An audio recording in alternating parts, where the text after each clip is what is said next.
The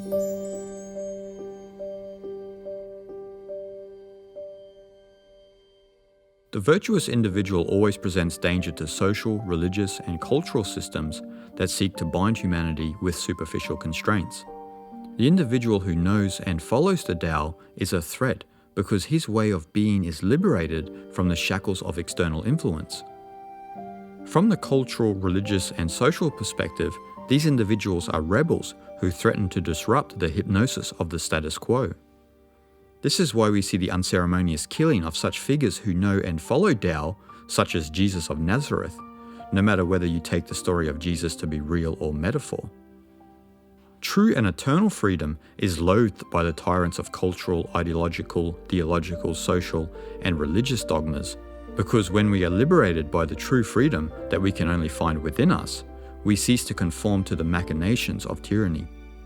Artists, mystics, philosophers, scientists, and the spiritually inclined all exhibit this exalted state through their own creativity and humility, which often exposes the flaws of a system that seeks to dictate to the masses. The rebellion of Lao-tzu's Taoist way has always posed a threat to the established order, especially in China. True Taoism was suppressed in the first decades of the People's Republic of China, with people even persecuted during the Cultural Revolution, though it continued to be practiced in Taiwan.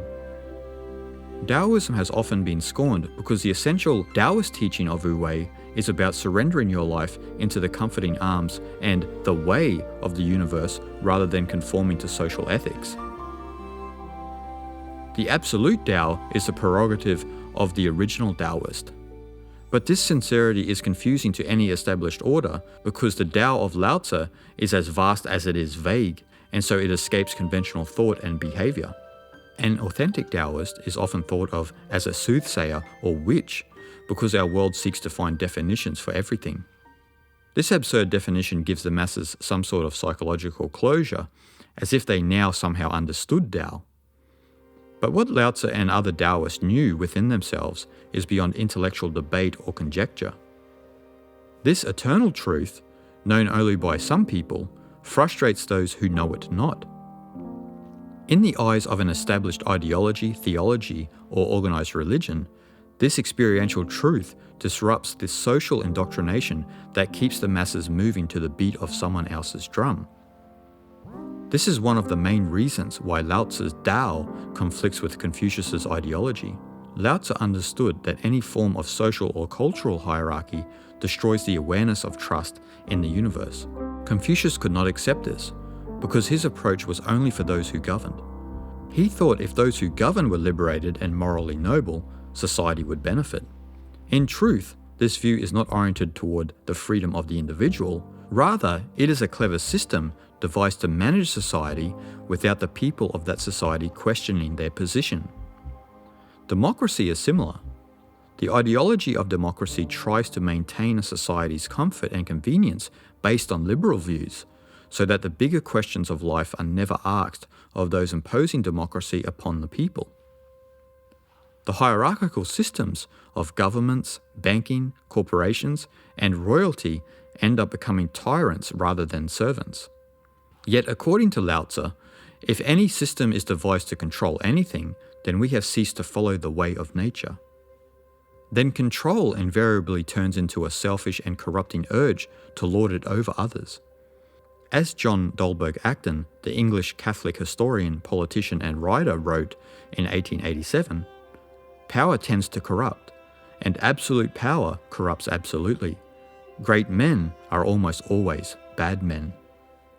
Selfish power has corrupted the world with the belief that we can control life within a fixed reality that is devoid of spontaneity. Evolution, on the other hand, means pushing the limitations of our minds and the traditional boundaries we have constructed. Confucianism, the religion of Taoism, and other religious traditions are being tested in the modern era.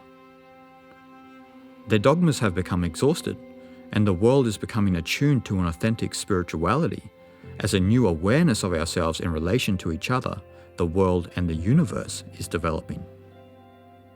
Tradition is not intrinsically bad, and many traditions can be beautiful, but they lose this beauty and they become psychologically damaging when they set up dogmas to imprison the mind. We only have to look at modern-day Christianity for an example.